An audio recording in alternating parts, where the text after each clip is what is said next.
The rain had been falling for 3 days over New Geneva, the capital of Earth's High Command. The streets were nearly empty, save for the hum of patrol drones gliding between buildings. Inside the command hall, a circular chamber lined with tall screens, the leaders of humanity were gathered.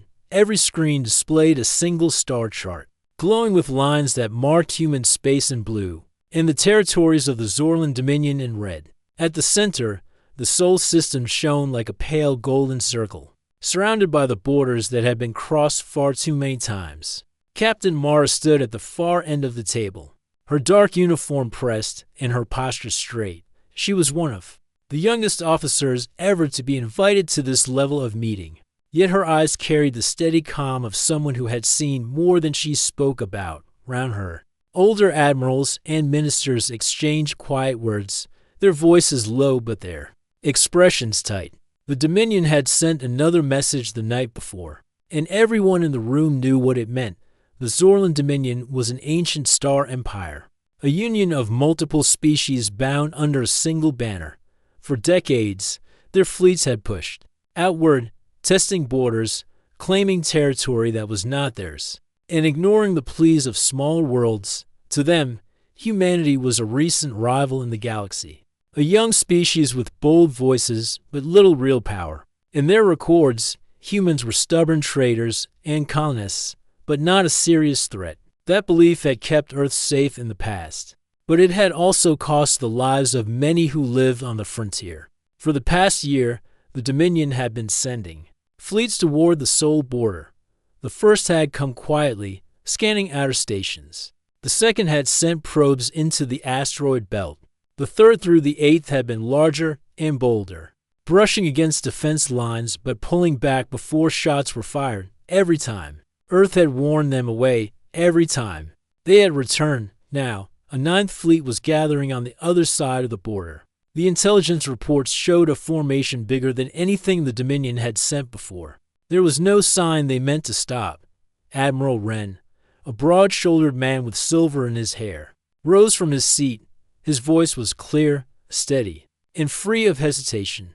"This is the last time we speak words to them. If they cross our line again, we will act, and when we act, we will not act halfway." Mara glanced at the others. Some nodded. Some stayed still. No one disagreed. The council's message writers began working at once. They did not fill the text with speeches or threats. Instead, they wrote only what needed to be said. It was a single sentence, translated into the Dominion's language with perfect precision. It read, "Any further approach into Sol space will be treated as an act of war, and the response will be final." Mara watched as the words were transmitted across the galaxy, traveling on a focused beam toward the nearest Dominion relay. Somewhere, far away, their enemy would receive the warning. She wondered how they would react. She had seen the faces of Dominion officers in past encounters. They were confident, almost relaxed, as if they believed the humans could never surprise them.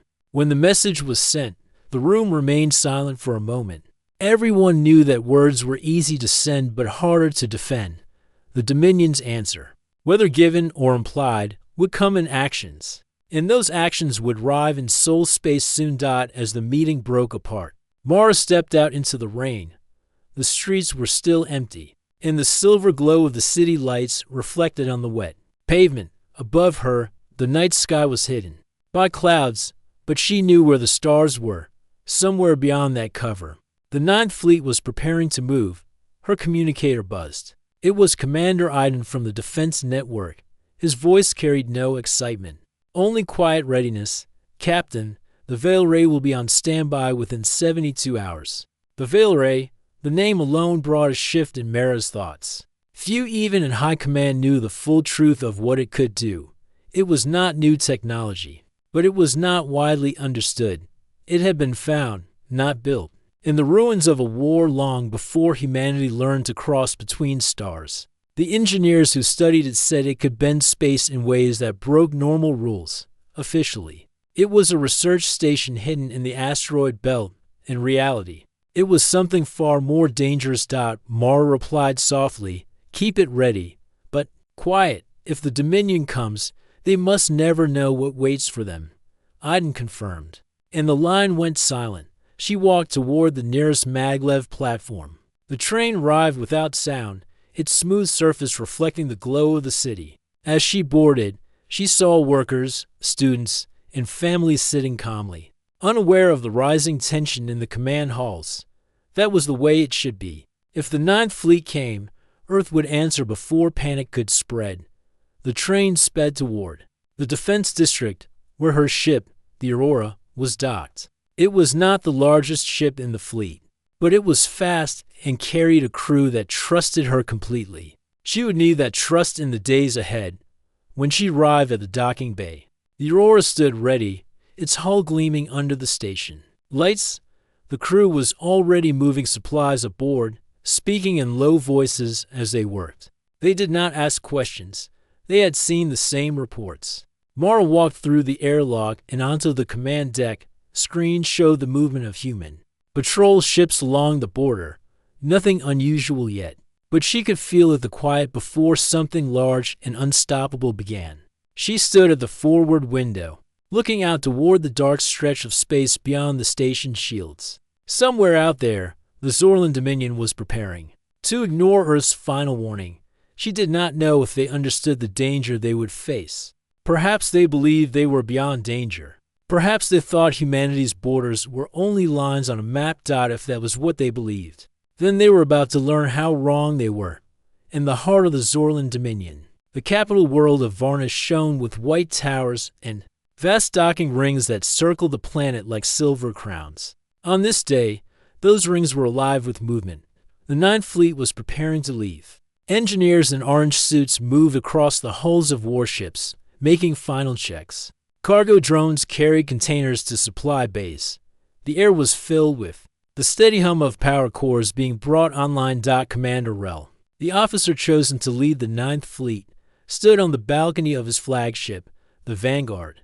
The ship was enormous, shaped like a dark spear with layered armor that glowed faintly under the lights of the docks. Rel was tall, his skin marked with pale ridges that were common among his kind. His eyes were sharp and bright, and his voice carried the confidence of someone who had never lost a battle. An officer approached and bowed slightly. "Commander, the last of the fleet is in position. We can begin departure on your order." Rel gave a single nod. "Good. The humans have sent us another warning. I have read it, short, direct, and meant to sound final." He paused, as if weighing the thought, then smiled. "They think words can move fleets. Let us show them how wrong they are." From the balcony, he could see the other ships taking their places.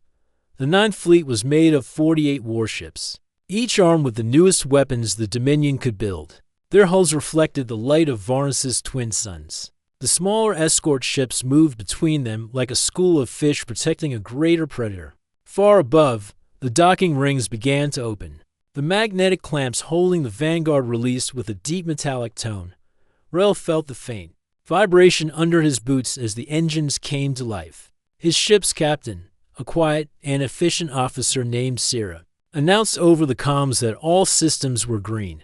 As the Vanguard pulled away from the docking ring, Rel took one last look at Varnus. He thought of the long history of the Dominion and how it had absorbed countless star systems. In his mind, humanity was simply the next in a long list. They were stubborn, yes, but every species had been stubborn. Before the Dominion's fleets arrived, none had been able to stand against them for long. The ships formed up in a wide formation as they drifted toward the jump gates. Around them, civilian traffic halted to watch. The sight of a full Dominion fleet leaving for war was rare. To the people of Varnus, it was a sign of strength. To the captains of the Ninth Fleet, it was the promise of victory. Rel opened a private channel to his senior officers. "Our orders are simple. Enter Sol space. Sweep aside any patrol ships. Push until we are within sight of their homeworld's defense ring. They will either stand down or be unable to stand at all." Several voices replied in agreement. There was no hesitation among them. They believed in the Dominion's power as strongly as Rel did. At the jump gates, the space around the fleet began to shimmer. The gates were vast, ring-shaped structures that pulsed with a deep blue light when active. They bent space itself.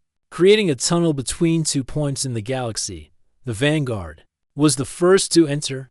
The ship stretched and blurred for a moment before vanishing into the blue light.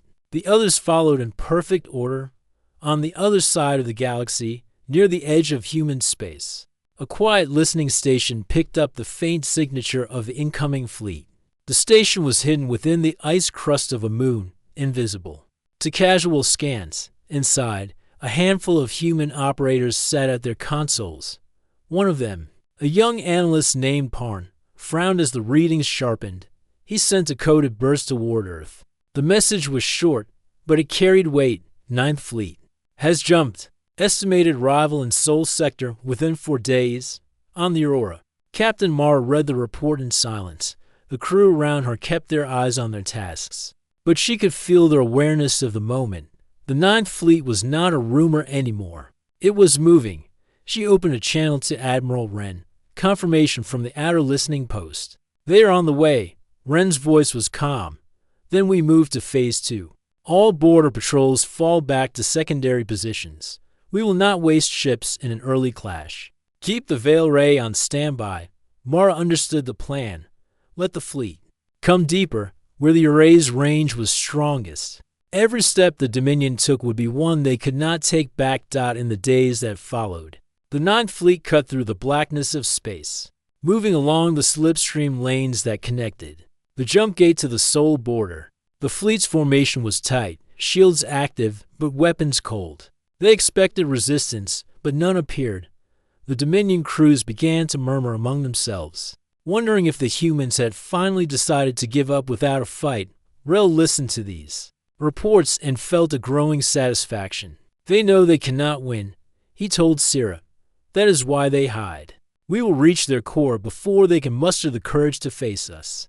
But not everyone in the Dominion fleet shared his complete confidence. One of the younger captains, Lorne, studied the quiet of space around them and felt unease. Commander, he said in a private message, I do not trust this silence. Humans are not known to surrender their borders. Rel dismissed the worry. They are stubborn, yes, but they are not ready for us. This will be swift. Still, Lorne kept watching his screens, marking the small energy echoes that appeared and vanished along their route. They were too faint to be ships, yet too regular to be random. He made a note to check them again before the fleet reached the Sol system. Back on Earth, the array's final systems were being tested. Engineers moved through its narrow corridors, their boots echoing against the metal floors. In the central chamber, a massive ring of machinery rotated slowly, glowing with a deep amber light. No one in the Dominion had ever seen anything like it. Few in humanity truly understood it. Even among those who had studied it, there were questions. What lay on the other side of the doorway it could open? Where did it lead? The only clear fact was that nothing sent through had ever returned. As the Ninth Fleet drew closer, Mara stood on the Aurora's bridge and looked at the star chart. The red marker showing the enemy's lead ships was now only days away from Neptune's orbit. She thought of the rain in New Geneva, of the calm faces of the civilians, and of the simple words sent to the Dominion. Words were over now, actions would decide everything. In the deep black between stars, the Ninth Fleet sailed on, unaware that their path would end somewhere far beyond their maps, somewhere no ship had come back from, far beyond Earth's shining cities, hidden among the cold rocks of the asteroid belt. The Veil Ray waited. From the outside, it looked like a cluster of abandoned mining stations. The asteroids around it had been left unmarked on most charts, their surfaces untouched except for a few scattered antennas that blended with the stone. Yet deep inside, behind layers of shielding and false panels, the array was fully alive. Technicians in gray uniforms moved along narrow platforms that curved around the giant ring of the core. The ring was built of black alloy and covered with thin channels of glowing metal. It rotated with slow, steady precision round it. Generators hummed at a deep pitch that could be felt more than heard. Chief Engineer Tal stood at the control station, checking the power readouts. Magnetic alignment is holding at 98%, she said to her assistant. We will be ready before they reach Neptune's orbit. Her assistant, a quiet man named Rin, tapped the sequence on his console. Signal from High Command. Confirms Phase 2 is active. Captain Mara will give the final activation order. Tal nodded. Then all we need to do is wait, across the belt, on the defense stations and patrol ships. Orders were already being followed. Patrol fleets that usually guarded the border had fallen back, leaving the outer edge of Sol space almost empty. This was not retreat out of fear, but careful positioning. If the Dominion was to be caught in the range of the array, they had to be allowed inside without suspicion. On the Aurora, Captain Mara stood before her crew in the command room. The large display in front of them showed the approaching Ninth Fleet as a red wedge moving toward the blue circle of the Sol system. The distance counter ticked down slowly but steadily. Mara pointed to the space between Neptune and the asteroid belt. "This is where they will meet us," she said. "Not a single shot will be fired before that point. Our goal is not to damage them. It is to draw them into the correct position." Her first officer, a careful and detail-focused woman named Jella, asked, "What if they split their formation before reaching the array's range?" "They will not," Mara replied. "The Dominion likes to show strength in numbers. They will stay together to make a display of power, and that will be their mistake." She could see the mix of focus and unease in the faces of her crew. None of them had seen the Veil Ray in action. None truly knew what would happen once it was activated. Mara herself had only read the classified reports from its early testing, and even those had been vague. What she did know was that nothing that entered its field during activation had ever returned. On the other side of the approaching path, the Ninth Fleet cruised forward. Their sensors scanned constantly, but all they saw were empty routes, scattered asteroids, and the quiet shimmer of distant stars.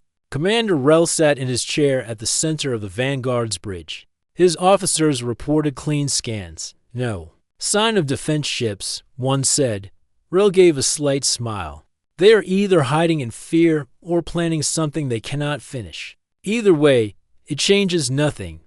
One of his captains, Lorne, still felt the unease from earlier. The silence of space around them seemed unnatural. In past encounters with humans, there had always been some attempt to shadow the Dominions. Movements, hidden scouts, small patrol ships, or even warning transmissions. Now there was nothing. Lorne spoke up through the fleet channel. "Commander, I recommend a brief pause to extend our scans before entering the inner system." Rel waved away the idea. "Pausing now will only give them time to prepare. We press forward. Our advantage is momentum." So the Ninth Fleet kept moving, unaware that in the asteroid belt, the Veil Ray's core had begun to spin faster. Inside the array's control center, Tal watched the readings climb. Rings of energy formed within the black alloy frame, each brighter than the last, round the station. Space itself seemed to ripple like water touched by wind. The engineers checked shield levels and kept the magnetic field steady. Rin looked up from his console. "Our sensors have picked up the Dominion fleet. They will be in range within 6 hours." Tal sent the confirmation to Captain Mara. "All systems ready, awaiting your command." On the Aurora, Mara received the message and felt the shift. In the air, this was the final stage before contact. She ordered her ship to take position along the inner edge of the array's influence. Other hidden human ships did the same, sliding into the black space between the asteroids where their hulls blended with the shadows. When the Ninth Fleet finally crossed into the outer Sol system, they expected to find resistance near Neptune. Instead, they saw nothing but cold planets and silent stations. Their scanners swept again and again, finding no energy signatures large enough to be warships. Rel addressed his officers. "Continue forward. They are trying to frighten us with emptiness. It will not work." As they advanced, Lorne noticed faint distortions in his readings. They were like ripples at the edge of perception, not solid enough to register as objects, but not natural either. He checked his sensors twice, then a third time. The results did not change. He opened a direct line to Rel. "Commander, I am detecting fluctuations ahead. They are not consistent with normal space." Rel frowned but kept his voice calm. "Noted. We will proceed with caution. Reduce our speed by 10%. Far ahead."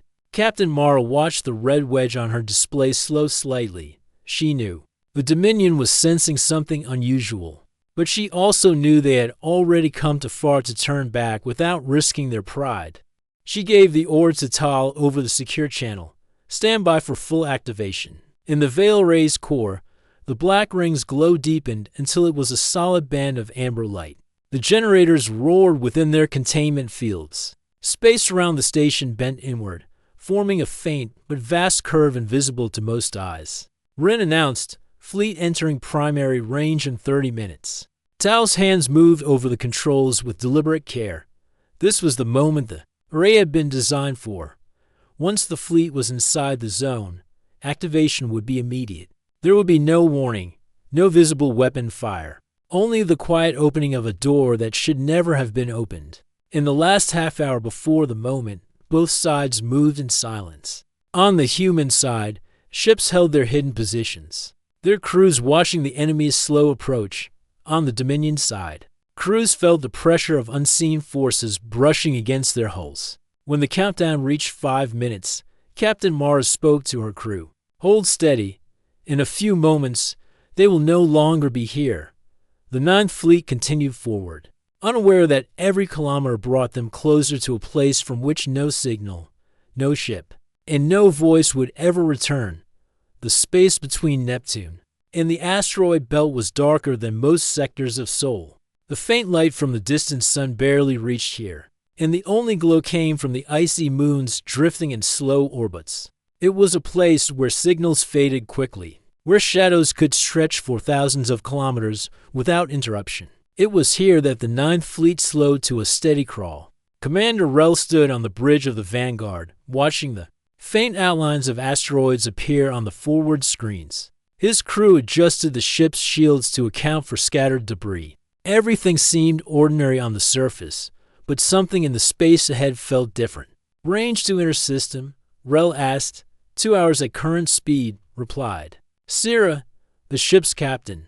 No sign of enemy warships or defense platforms. Rel leaned back in his chair. "They are either braver than I thought, or they have chosen to leave this space undefended.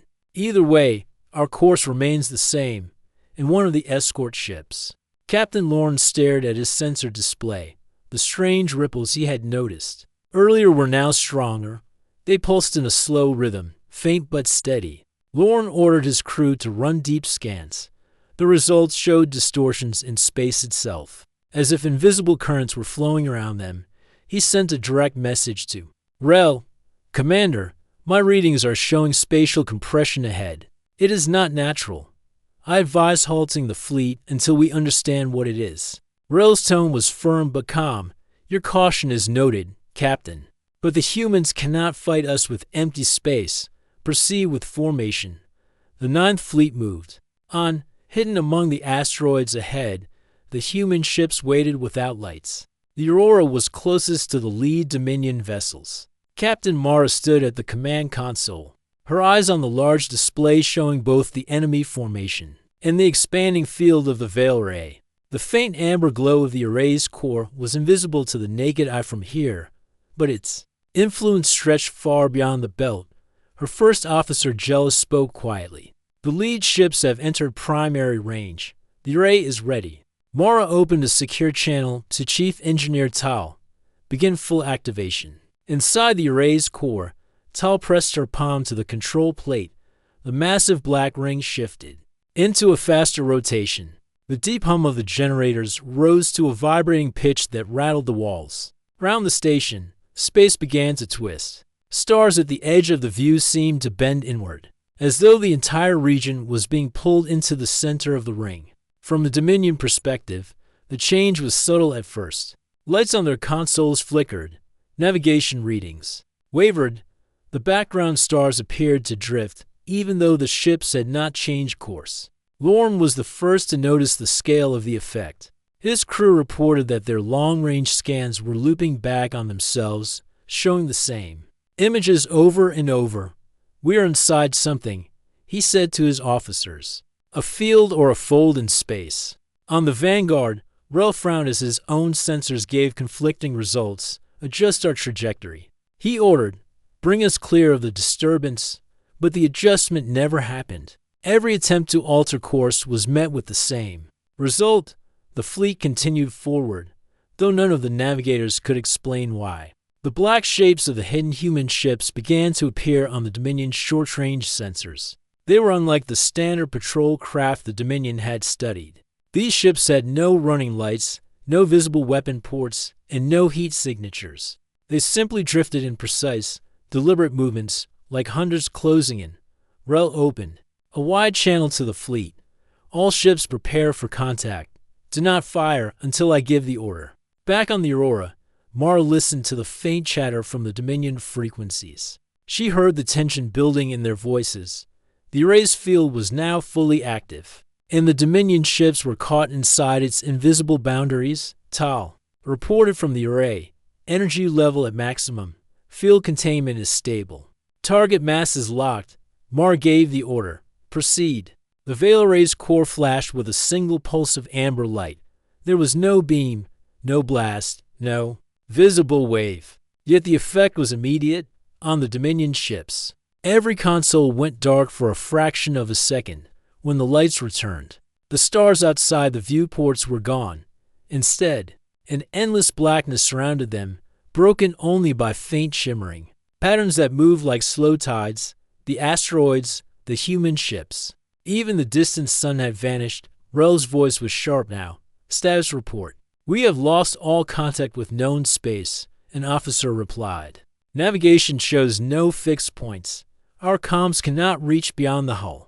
Lorne's ship reported the same. It was as if the entire fleet had been pulled into a different region of space. There was no sign of pursuit, yet the sensation was one of being enclosed in a vast, silent chamber dotting the asteroid belt. The human ships held position. On their sensors, the Ninth Fleet was no longer present. The array's readings showed a completed transfer, the energy field slowly collapsing back into normal space. Tao's voice came through to the Aurora. The field is closing. Transfer is successful. No residual signatures remain. Mara allowed herself a single slow breath. Stand down from alert, but keep positions for one more hour. I want to be certain nothing returns. Across the empty stretch of space where the Ninth Fleet had been, only scattered particles remained. Drifting aimlessly, to any observer, it would appear as though the fleet had never arrived. On the Vanguard, Rel stared at the black void around him. He had faced many enemies in his career, but never one that could remove an entire fleet without a single shot fired. Somewhere deep inside, the certainty of Dominion supremacy began to falter. Back in Sol space, the silence was complete. The array powered down, its core cooling until it looked like nothing more than a ring of dead metal. The hidden ships turned slowly toward their next patrol routes. Earth's borders were intact, and the Ninth Fleet was gone. Mara looked once more at the sector map. The red wedge that had represented the Ninth Fleet was no longer there. In its place was only a calm blue field, unbroken and quiet. She turned to her crew. The border holds. Let us keep it that way. The order was simple, but every person on the Aurora understood its weight.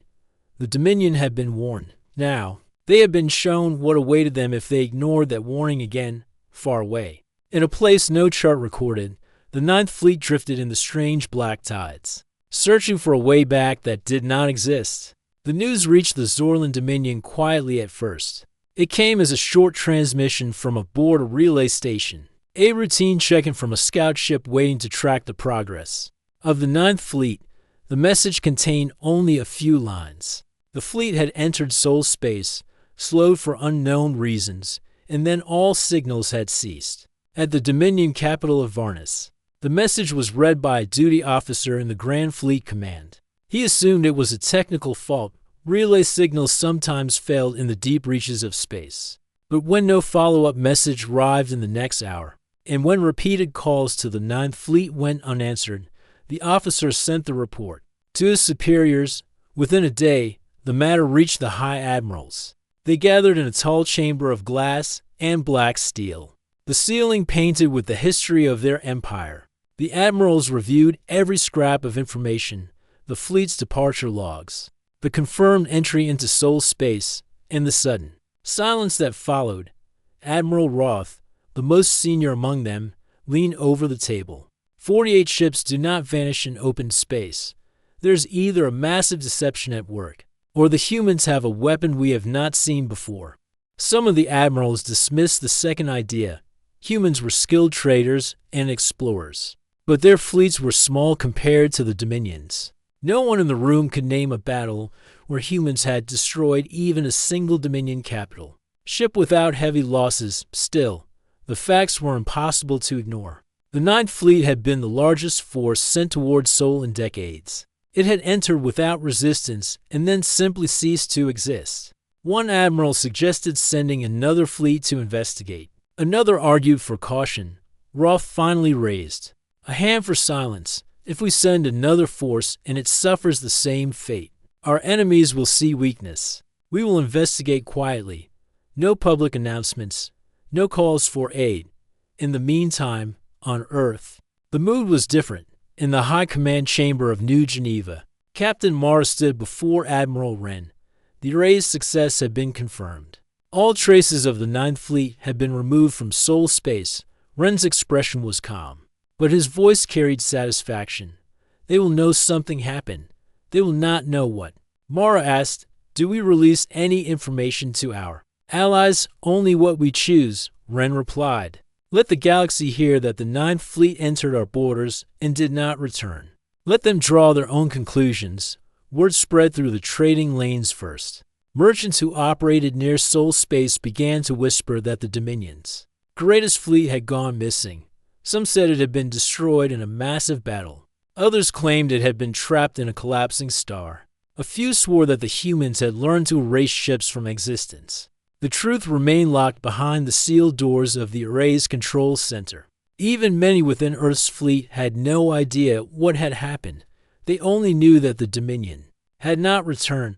For the crews who had waited in the asteroid belt, the days after the activation were tense. Every scan was checked twice for signs of returning ships. None appeared. The patrol routes resumed, and the asteroid belt returned to its quiet rhythm of drifting rock and scattered stations. Far from the belt, in a place that no Dominion map marked, the Ninth Fleet floated in silent confusion. Rel stood on the bridge of the Vanguard, his crew working to make sense of the strange void around them. There was no sun, no planets, no nearby stars. The space was filled with slow-moving patterns of faint light, like the reflection of waves. On a dark ocean dot, their engines functioned, but no matter which direction they moved, the scenery remained the same. Communications reached only as far as the other fleet ships. Attempts to open a slipstream tunnel failed, as if the normal rules of space no longer applied. Rel kept his crew working, refusing to admit defeat. There will be a way out, he told them. But deep inside, he wondered if this was what the humans had intended all along, to remove their enemies from the galaxy without a trace. Back on Earth, Mara visited the array one final time before returning to her regular command. She walked along the quiet corridors, passing the engineers who were already running maintenance checks. Chief Engineer Tal greeted her with a nod. "The array is stable," Tal reported. "We can use it again if needed, though the recharge cycle will take time." Mara studied the massive black ring in the core chamber. It stood silent now, its glow gone. Yet the air around it still felt strange, as if the space it occupied remembered what it had done. "Let us hope we do not need it soon," she said, when she returned to the Aurora. The crew welcomed her back with quiet pride. They had been part of something that would be remembered in human history. The details might never be told in full, but the result was enough. Sol space was safe, and the Dominion had learned to respect the border. Within 2 weeks, the galaxy's political currents began to shift. Smaller worlds that had feared the Dominion sent messages of friendship to Earth. Trade convoys requested human escort. Even the neutral systems started to speak of humanity as a power not to be underestimated. In the Dominion's capital, however, the silence of the Ninth Fleet had begun to weigh on the admirals. Rumors leaked despite their attempts to contain them. A few senators demanded answers. One bold voice suggested peace talks with Earth, if only to learn what had happened. Admiral Roth rejected the idea for now, but he kept his own counsel. In his private thoughts, he could not escape the image of an unseen weapon waiting in the darkness. The humans had warned them. They had ignored the warning. And now one of the greatest fleets in Dominion history was simply gone. For Earth, the message was clear. The final ultimatum had not been a bluff. And if the Dominion ignored it again, the same fate would follow. In the command records of the Aurora, the mission log ended with a single line written in Mara's hand: border secure. Threat removed. That line, simple as it was, marked the end of the Ninth Fleet and the beginning of a new chapter for humanity in the galaxy. 3 weeks had passed since the Ninth Fleet vanished. The Sol system had returned to its quiet rhythm. Cargo ships moved between Earth and the colonies. Civilian transports carried people to the outer stations. Mining vessels worked along the asteroid belt, their cutting beams sending faint glimmers into the dark. On the surface, there was no sign that one of the largest fleets in the galaxy had entered this space and failed to return. In New Geneva, the capital's command hall felt almost calm. Captain Mara stood before Admiral Wren once more, delivering her final report on the operation. The large screen behind her displayed a clean star chart of Sol space, marked with patrol routes and trade lanes. There were no red markers now. The border patrols have resumed normal duty, Mara said. Traffic checks along the outer stations show no Dominion presence. Communications intercepts suggest they have not sent another fleet toward us. Wren nodded slowly. Good, we keep the patrols sharp. The absence of the enemy does not mean safety forever. It only means they are thinking. Mara understood. She had been in enough campaigns to know that silence could be as dangerous as movement. The Dominion might be studying the loss, searching for a way to understand it, or simply waiting for the right time to act again. Far from Earth, in the quiet corridors of the Veil Ray, the engineers worked at a steady pace. Chief Engineer Tal oversaw the maintenance crews as they recalibrated the core's magnetic fields. The black ring stood silent, its surface faintly reflective under the overhead lights. Every system had to be checked and prepared, even if it would not be used for years. Wren, her assistant, asked, "Do you think we will need it again soon?" Tal shook her head. If the Dominion is wise, they will stay away. But the array was not built only for them. There are others in this galaxy who might test us. The crew continued their work, understanding that the device was now part of Earth's hidden strength. Few outside High Command even knew it existed, and those who did rarely spoke of it openly. Meanwhile, in the Zorlan Dominion's capital, the mood had shifted. In the council chambers of the High Admirals, the missing fleet remained the unspoken weight on every decision. Reports from other sectors arrived daily, but the absence of any signal from the Ninth Fleet was like a shadow, stretching across the star maps. Admiral Roth had ordered multiple long-range probes to scan Sol space, but none of them detected wreckage or distress signals. The probes only confirmed that the humans still patrolled their borders as before. It was as if the fleet had never existed. Some voices in the Dominion Senate began to call for caution. A senator from the Outer Territories said, "If the humans can do this to one of our fleets, then perhaps they can do it to more. We should avoid giving them reason to act again." Others argued that the Ninth Fleet must have fallen to some natural phenomenon, a rare event unrelated to human action.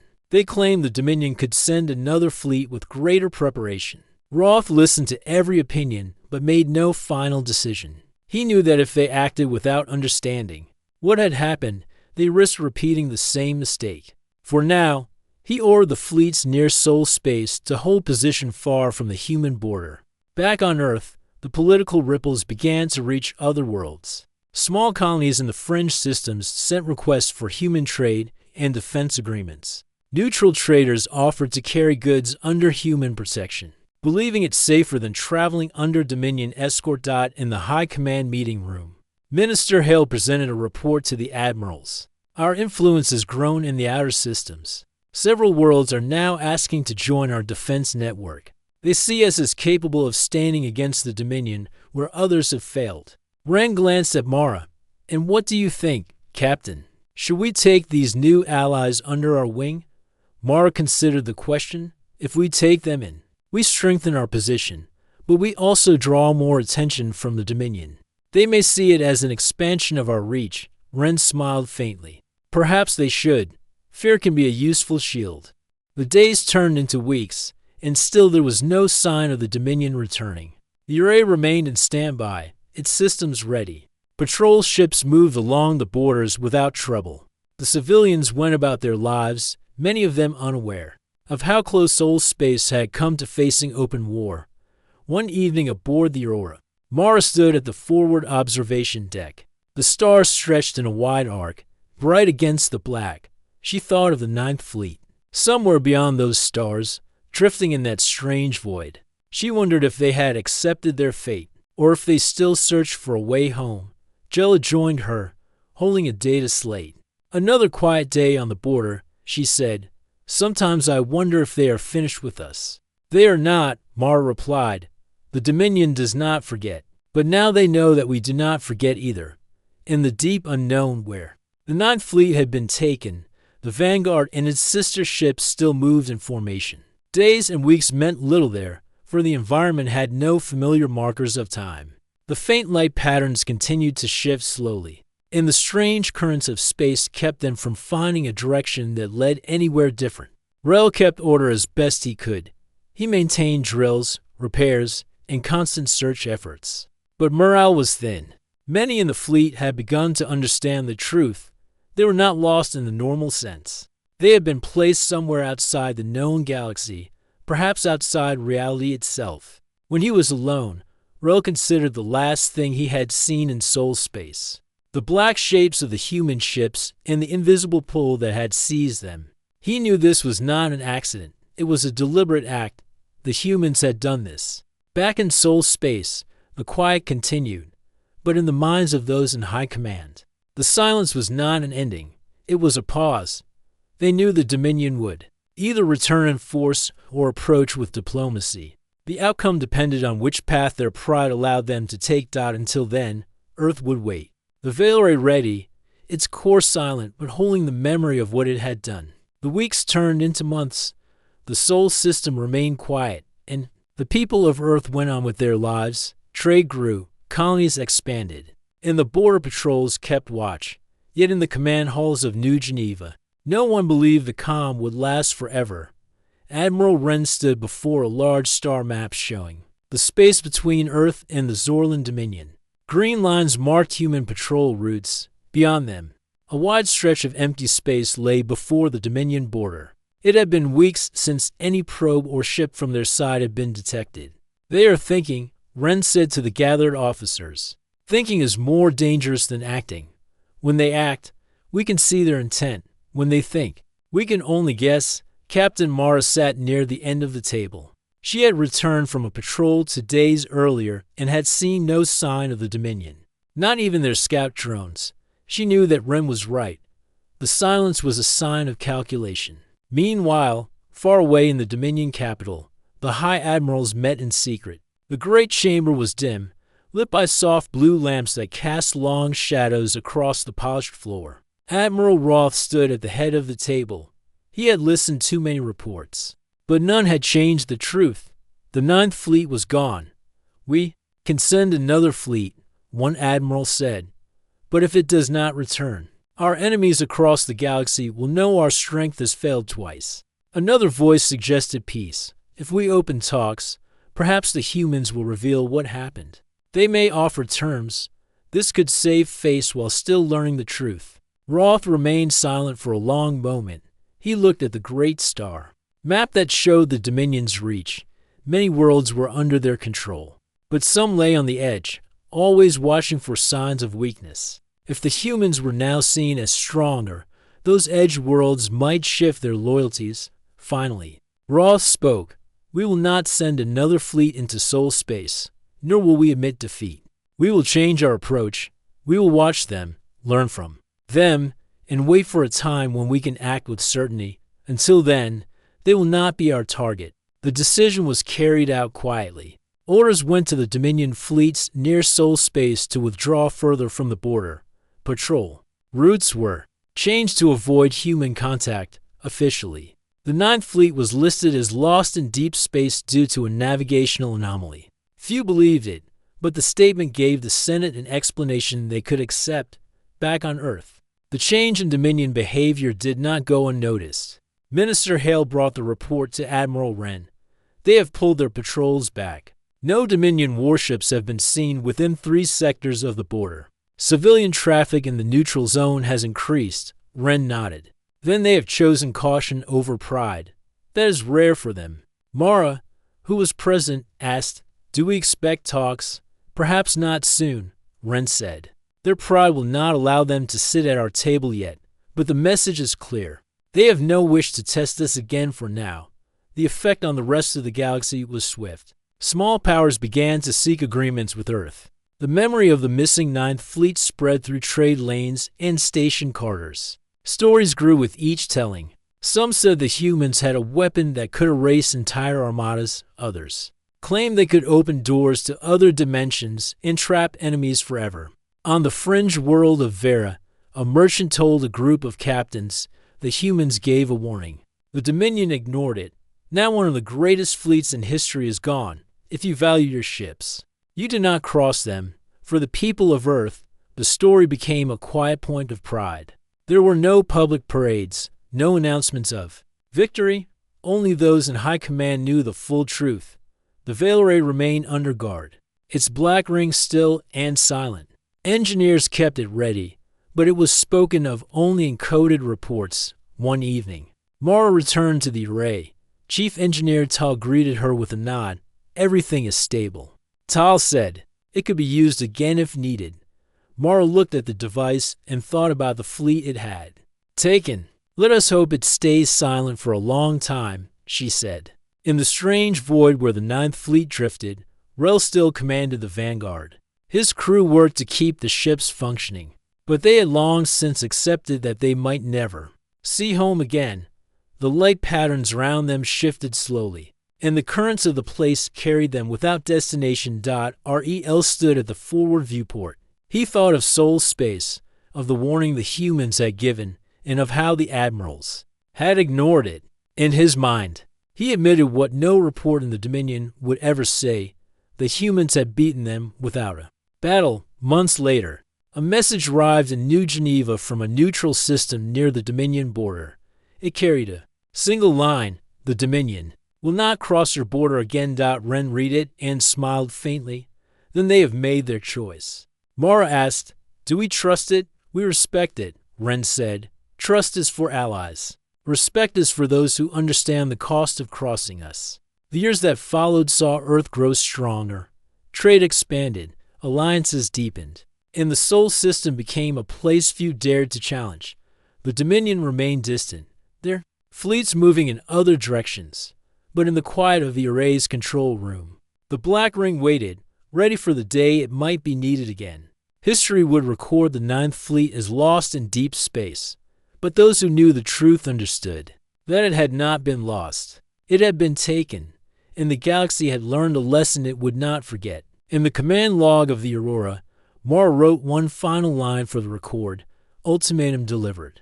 Ultimatum upheld. And so Earth stood, not because it was the largest power in the galaxy, but because it had proven that when the final warning was given, it was not a bluff.